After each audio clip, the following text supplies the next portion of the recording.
이보다 더 좋은 복이 없다. 한번 같이 할까요? 이보다 더 좋은 복이 없다 라는 제목으로 말씀 증거하도록 하겠습니다. 16절 말씀, 오늘 좀 다뤄야 될 내용이 많기 때문에 바로 본문으로 들어갑니다. 어떤 사람이 주께 와서 이르되 선생님이여 내가 무슨 일을 하여야 영생을 얻으리이까? 예, 저를 봐주십시오. 어떤 사람이 예수님께 왔습니다.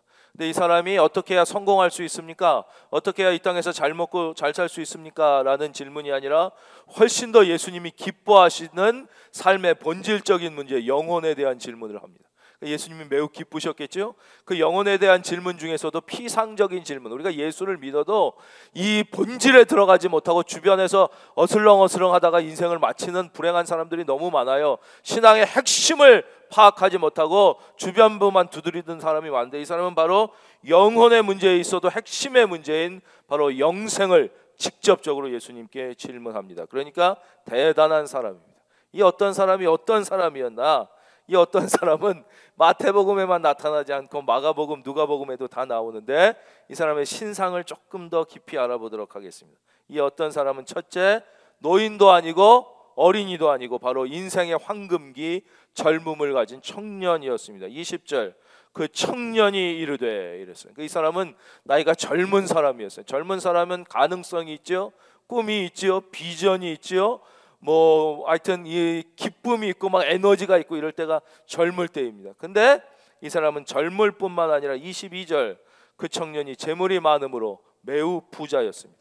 젊을 때는 에너지가 있고 가능성이 있고 막 기쁨이 있고 활력이 있고 막 꿈이 있고 비전이 있지만 대신 주로 돈이 없습니다. 예, 가진 게 별로 없습니다. 위치도 없고 돈도 없습니다. 주로 이제 꿈과 비전, 가능성의 존재인데, 이 젊은이는 놀랍게 이미 돈도 많았습니다. 이 두 가지만 가지고 봐도 이 사람이 얼마나 자신만만했을지를 우리가 유추해 볼 수 있습니다. 젊음이 있는데 거기다 대단한 돈도 가지고 있다. 근데 이 사람은 거기에 멈추질 않습니다. 이 사람을 누가복음에서 찾아보면 누가복음 18장 18절, 저만 읽어드릴게요. 어떤 관리가 물어 이르되 선한 선생님이여 내가 무엇을 하여야 영생을 얻으리까? 이 사람의 직업은 관리였습니다. 예, 이 당시 관리라고 표현된 사람들은 회당의 장이거나 혹은 사내들인 공의회 회원입니다. 지금으로 치면 국회의원이거나 고위 공무원입니다. 즉 모든 사람이 선망하는 직업을 가졌습니다. 지금은 지성인이나 학자들이 교수를 하고 뭐 또 정치나 이런 건 다른 사람이 하기도 하고 이러지만, 이 당시에는 가장 최고의 지성인이며 학자가 바로 이 자리를 취했습니다. 즉 명예와 권력과 지식을 다 갖춘 사람이란, 이 정도까지만 들어도 대단한 사람입니다. 젊은데 거기다 돈까지 있는데 지성인이고 사회적 위치와 권력도 가지고 있습니다. 그런데 여기가 끝이 아닙니다. 이 사람의 더 위대한 점은 그 다음에 나타납니다. 17절, 예수께서 이르시되 어찌하여 선한 일을 내게 묻느냐? 선한 이는 오직 한 분뿐이시니라. 내가 생명에 들어가려면 계명들을 지키라. 그러니까 18절, 어느 계명이 오니까? 예수께서 이르시되 살인하지 말라, 간음하지 말라, 도둑질하지 말라, 거짓 증언하지 말라, 내 부모를 공경하라, 내 이웃을 내 자신과 같이 사랑하라 하신 것이니라. 20절 한번 화면 볼까요? 이 청년의 대답을 한번 우리가 같이 읽어보겠습니다. 시작.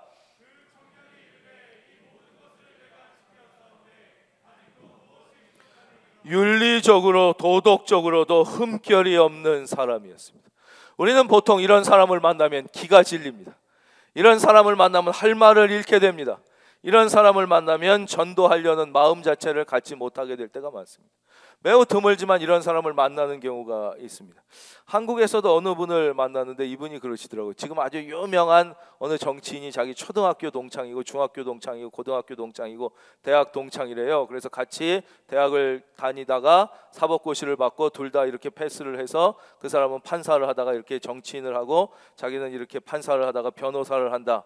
그래서 그렇게 어렸을 때부터 착하고 아주 부잣집에서 태어났는데 부모님 말씀 잘 듣고 공부 열심히 하고 뭐 착하고 이래서 뭐 친구도 많고 좋아하는 사람도 많고, 그래서 대학도 뭐 아는 그 대학 가서 그냥 거기서도 막 대학 갔다고 딴 애들은 나이트클럽 다니고 놀 때 얘는 착하고 착실하게 공부해가지고 이렇게 사법고시 하고 또 뭐 이렇게 됐다는 거예요. 이런 사람을 만나게 되면 참 기가 막히는 것입니다. 야, 기가 턱 질리는 것이죠. 저는 뭐 짧은 시간이지만 미국에서 공부할 때도 그런 사람을 만난 적이 있습니다. 제가 다니는 학교에 아주 유명한 대학원이 심리학 대학원이었습니다. 그 대학이 가장 들어가기가 어려웠었는데 그 대학원을 다니던 젊은 전형적인 앵글로색슨계의 백인 청년이었습니다. 이분은 프린스턴 대학, 뭐 미국 최고의 명문을 졸업하고 왜 거길 들어왔냐? 그 마음이 상하고 아픈 사람들을 위로해주는 일을 하고 싶다고 심리학 대학원에 들어온 사람이에요. 평소에는 그냥 이렇게 자전거를 타고, 미국은 자전거 타고 학교 오는 애들이 많아요. 학교를 왔는데 나중에 알고 보니까 이분이 미국의 10대 석유 재벌의 아들이라는 거예요. 그런 어마어마한 부자인데 착하고 남 배려하고 남 또 이렇게 충격 안 주려고 이렇게 자전거나 타고 다니고 남들에게 좋은 일 하겠다고 그러고 너무 착한데 키도 크고 얼굴도 미남이고, 이런 사람을 만날 때 우리는 숨이 턱턱 막히게 되는 것이죠. 바로 그러한 사람이었습니다. 거기다가 이 사람은 신앙적 겸손함까지 갖추고 있었습니다. 마가복음 10장 17절, 예수께서 길에 나가실새 한 사람이 달려와서 꿇어앉아 묻자오되. 이 예수님을 만났을 때 잘난 척하고 뭐 내가 많이 가졌다, 많이 배웠다, 그래서 막 교만한 바리새인이나 서기관처럼 막 뻣뻣하게 서가지고 막 이런 게 아니었어요. 이는 신앙적 겸손함, 종교적 겸손함까지 갖고 있었습니다. 예수님 앞에 나올 때 꿇어앉아서, 참 자세도 겸손해. 즉 가정교육을 잘 받아낸 거죠. 어려서부터 신앙교육과 가정교육을 잘 받은 바로 그 사람이 오늘 성경에 나오는 이 어떤 사람입니다. 이 사람의 이제 신상은 우리가 이 정도로 조사를 마치고, 바로 이 사람이 주께 와서 이르되 선생님이여 내가 무슨 선한 일을 하여야 영생을 얻으리까? 신앙의 본질인 영생에 대하여 질문하기 시작합니다. 따라하겠습니다. 영생. 왜 이 이야기를 하느냐? 영생이야말로 바로 신앙의 본질이기 때문입니다. 신앙의 본질은 윤리나 도덕과 삶의 문제가 아니라 신앙의 핵심적 본질은 영생에 있는데, 문제는 교회를 오래 다닌 사람, 모태신앙인 사람, 장로님, 권사님, 집사님뿐만 아니라 이 땅의 많은 목사님들까지도 영생이 뭔지 제대로 모르고 예수를 믿고 있다는 것이 우리의 비참한 현실 상황이기 때문에, 교회를 평생 다녔는데 영생이 뭔지 제대로 모르고 있는 것입니다. 목사인데도, 자기가 목사 안수를 받았는데도 영생이 뭔지 제대로 모르고 설교하고 있는 사람이 이 땅에 너무나도 많기 때문에 그렇습니다. 여러분, 영생이 무엇입니까? 영생은 우리가 죽지 않고 영원히 사는 것입니까? 아닙니다. 그것을 영생으로 잘못 알고 있기 때문에 영생에 대한 엄청난 오해가 생깁니다. 그래서 많은 예수님을 믿지 않는 지성인들이 이런 강연을 합니다. 야, 삶이란 죽음이 있기 때문에 의미가 있는 것이다. 그래서 아름답는 건데, 그러면 뭐 기독교는 영원히 죽지 않고 산다 그러면 그 지루해서 어떻게 사냐, 뭐 이런 얘기를 하는 것입니다. 또 생각해, 우리가 그냥 생각할 때도 그렇잖아요. 한 내가 300년, 400년, 500년 살 거 생각하면 얼마나 끔찍합니까? 뭐 이거 참 너무 불안하기도 하고 지루하기도 하고 외롭기도 할 것 같은데, 뭐 죽지 않고 영원히 사는 게 영생이다? 나는 죽지 않고 영원히 살고 싶지 않은데? 뭐 이런 생각이 드는 것입니다. 그렇죠? 영생은 죽지 않고 영원히 사는 것이 아닙니다. 영생은 무슨 이 과학, 진화론적 과학에서 얘기하는 것처럼 뭐 우주가 막 계속 팽창하듯이, 뭐 끊임없이 진화하듯이, 뭐 질량 보존의 법칙에 의해서 나는 뭐 어떻게 없어지는 것 같지만 뭐 이렇게, 그것도 물론 절대 아니고, 힌두나 불교의 사상에서 얘기하는 것처럼 끊임없이 윤회, 뭐 수억 검령을 막 개미가 됐다가 뱀이 됐다, 또 사람이 됐다, 소가 됐다, 뭐 부자가 됐다, 가난해졌다 그러면서 막 그래도 그것도 한두 번 돌아야지, 한 100번 돌면 얼마나 지겹겠습니까? 계속 돌고, 윤회도 절대 아니죠. 이 땅에 수많은 종교와 철학이 이 잘못된 영생의 오해에 빠져 있습니다. 영생이란 무엇이냐? 이걸 분명히 알아야 우리 안에 구원의 감격이 회복되고 우리가 예수 믿고 사는 게 얼마나 복인 것을 깨닫게 되는 것이죠. 영생이란 무엇이냐? 따라하겠습니다. 영생은, 한 번 더요. 영생은 하나님이다. 예, 한마디로 이게 이해가 잘 되지 않으시겠지만 영생은 하나님을 의미하는 것입니다. 창세기 21장 33절, 아브라함은 브엘사베에 에살나무를 심고 거기서 영원하신 여호와, 따라할까요? 영원하신 여호와. 이제는 좀 머리를 쓰시면서 설교를 들으셔야 돼요. 예, 머리를 써야 돼요. 이제부터는. 왜 영생은 하나님이냐? 영원이란 단어가 어울리는 존재는 이 지구뿐만 아니라 우주 안에 존재하지 않습니다. 영원은 모든 것에 어울리지 않는 단어예요. 영원한 나무는 없습니다. 아무리 천년을 살아도 나무는 영원할 수 없어요. 공기도 영원할 수 없어요. 지구도 영원할 수 없어요. 달도 영원하지 않아요. 태양도 영원하지 않아요. 우주도 영원한 게 뭐가 있겠어요? 영원이란 단어는 이 세상에 존재하는 모든 것과 어울리지 않는, 미스매치되는 단어. 영원이란 단어를 갖다 붙이면 다 틀린 말이 돼요. 영원한 건 존재하지 않아요. 사랑도 영원하지 않아요. 예, 눈물도 영원하지 않아요. 마음도 영원하지 않아요. 모든 건 영원하지. 영원한 존재는 딱 하나 있어요. 영원이라는 단어가 매치되는 존재는 딱 하나, 영원하신 여호와. 할렐루야. 하나님만이 유일하게 영원이라는 단어가 어울리는 존재란 말이에요. 그래서 나는 알파와 오메가고 처음부터 끝이고 하나님만이. 그래서 영생은 영원한 생명, 말이 안 돼요. 생명이 영원한 건 존재할 수가 없어요. 모든 생명은 유한해요. 근데 영원한 생명이란 말을 갖다 붙인 건 뭐냐? 영생이란 내가 영원히 사는 게 아니에요.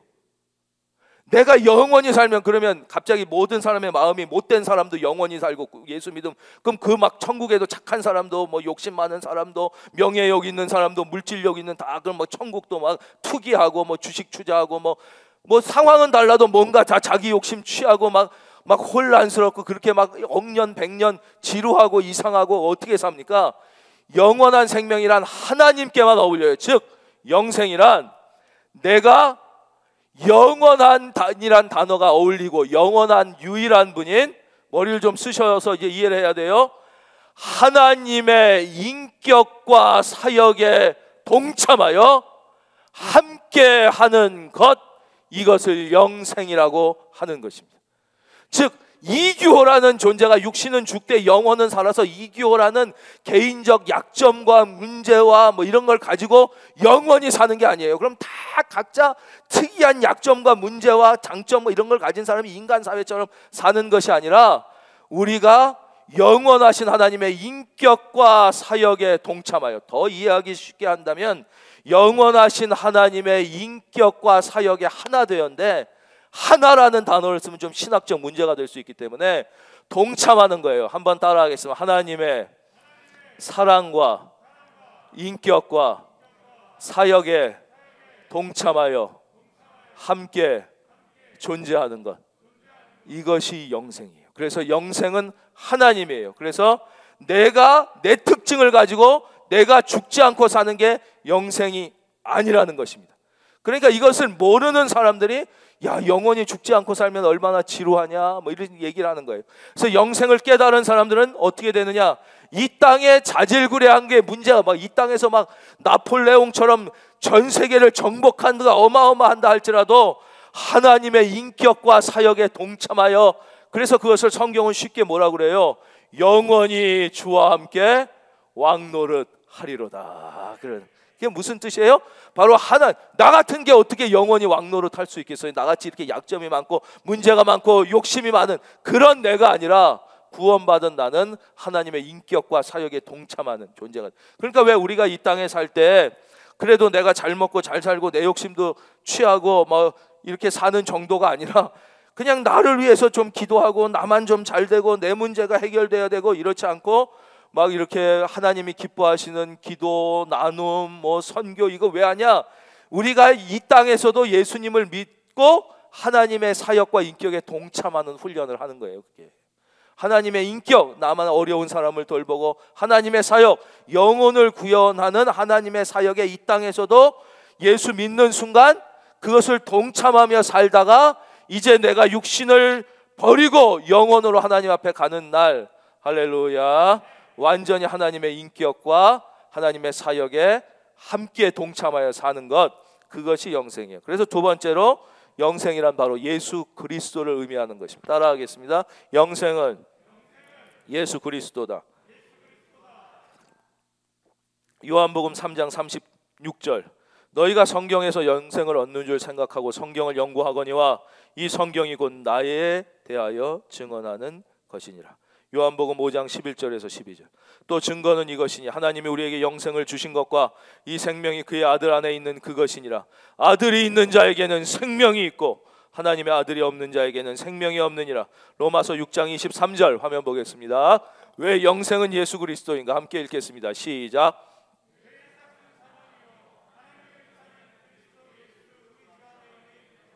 예, 우리 좀 더 크게 읽어주시면 더 좋을 것 같아요. 한번 다, 찬양대에 계신 분도 다 한 번 더 읽겠습니다. 시작. 그리스도 예수 우리 주 안에 있는 영생이니라. 그래서 왜 구원은 행위로 받을 수 없느냐? 왜 그러냐? 바로 영생이 있는 사람이란 말이 틀려서 영생이 있는 하나님이 내 안에 들어오셔야만 내 안에 영생이 생기는 거예요. 왜냐? 영원이라는 것은 우리의 단어가 아니기 때문에. 그래서 예수님은 하나님이시기 때문에 영생이 있으신 거예요. 그렇죠? 영원하신 유일한 존재인 하나님, 예수님이 하나님이시. 그 예수님이 우리에게 영생을 주시려고 이 땅에 오셨어요. 그래서 그 예수 그리스도를 믿고 영접하는 자라고 그러잖아요. 우리가 믿는다는 게 뭐예요? 믿고 영접이 뭐예요? 내 안에 모시어 드리는 거예요.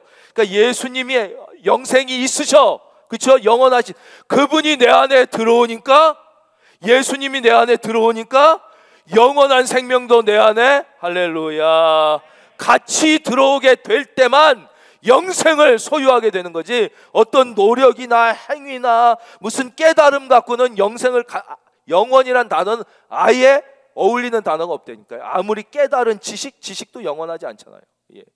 그러니까 어떤 깨달음과 행위를 갖고는 영생을 얻을 수가 없어요. 영생이 있는 하나님이 내 안에 들어오실 때만, 영생을 갖고 계신데 그분이 내 안에, 내가 예수 그리스도를 구주로 믿고 고백함으로 들어오시니까 그 영원한 생명이 내 안에 들어올 때만 내 안에 있게 되는 거예요. 죄의 삭은 사망이요 하나님의 은사는 그리스도 예수 우리 주 안에 있는 영생이니라.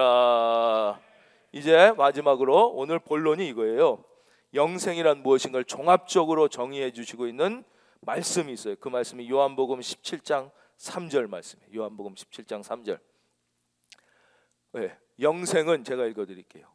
곧 유일하신 참 하나님과 그가 보내신 자 예수 그리스도를 아는 것이니라. 이게 영생이라는 거예요. 영생은 곧 유일하신 참 하나님과 그가 보내신 자 예수 그리스도를 아는 것이니라. 저를 봐주십시오. 여기서 아는 것이다 라고, 안다고 번역된 이 단어는 영어의 know, 안다는 게 아니에요. 이 헬라어 원뜻은 뭐냐면 남자와 여자가 결혼해서 첫날 밤을 보내서 알게 된다, 이런 뜻이에요. 그러니까 우리가 성경에 보면 이런 거 있잖아요. 네가 아들을 가지리라 하나님이 그러시니까 마리아가, 아니 내가 남자를 알지 못하는데 어떻게 얘기를, 그때 쓰는 단어예요. 그 안다는 건 그냥 내가 저 사람을 안다는 게 아니라 남자와 여자가 결혼해서 첫날 밤을 보냈대. 어떻게 돼? 둘이 하나가 되잖아요. 하나가. 그렇죠? 이제 내가 너 안에 있고 네가 내 안에 있는 그 결혼이라는 게 그 아는 거 딱 하나. 즉 영생은 뭐냐? 참 하나님과 예수 그리스도와 결혼함으로 그분이 내 안에 들어와 계시고, 주님이 뭐라고 그러세요? 나를 믿는 자는 내가 그 안에 있고 그가 내 안에 있다고 그러시는 거예요. 이게 뭐예요? 결혼하듯이 남자 여자가 하나님이 우리 안에 들어와 계시게 되므로 그 생명이 내 안에 들어와 우리가 영원한 생명, 결국은 하나님의 영원한 인격과 사역에 동참하여 영원히 함께하는, 바로 그것이 그래서 이 영생을 소유한 사람은 근원적인 절망이 존재하지 않아요. 근본적인. 그래서 처음에 영생을 깨닫게 되면 약간 초월한 것 같은 삶. 왜? 이 세상에게 아무것도 이 세상에 나폴레옹이 어떤 대통령, 하나님의 인격과 사역에 동참하여 영원히 왕노릇하는 게 우리의 영생인데, 이 땅에서 몇십 년도 안 되는 동안 5년도 못하는 대통령 갖고 목숨 걸고 싸우는 게 왜 우스워 보이느냐? 왜 이 상에서 100년도 못 사는 그 집 갖고 그렇게 목숨 걸고 사는 게, 이것을 깨달은 자에게는 초월적 감격이 있는 거예요. 우리 좀 예수 믿고 지지갈갈하게 살지 말고 초월적 감격이 여러분에게도 있을 수 있기를 주의 이름으로 축원합니다. 그래서 우리가 내가 안에 이 예수님을 진짜 믿었냐, 영생이 있느냐를 어떻게 아느냐? 근원적 불안이 내 안에 있으면 아직 영생이 없는 거예요.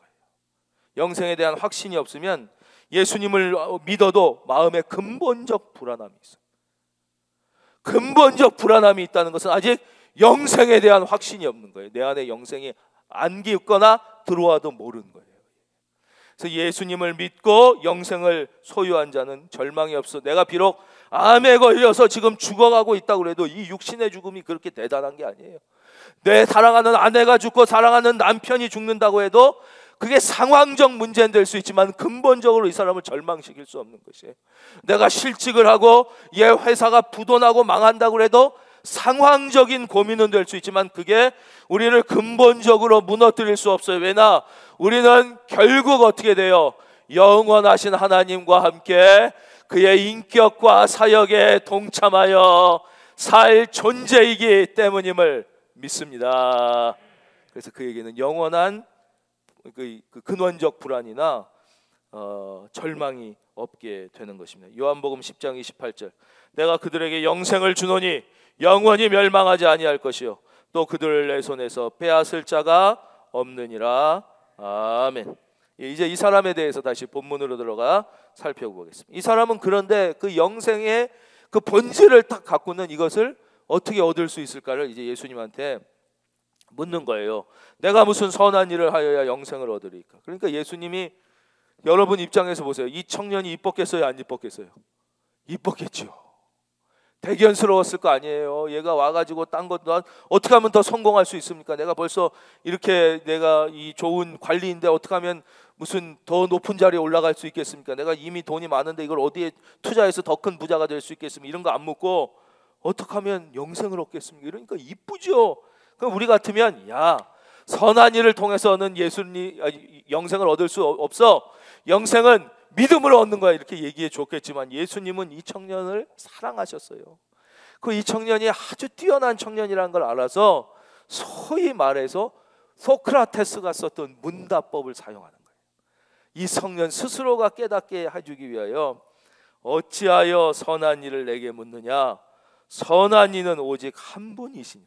선한 이는 오직 한 분. 벌써 여기에 답이 있잖아요. 하나님 한 분인데 네가 어떻게 선한 일을 통해서 영생을 얻으려고? 이건 불가능한 거야. 이렇게 깨닫게 해주려고 했어요.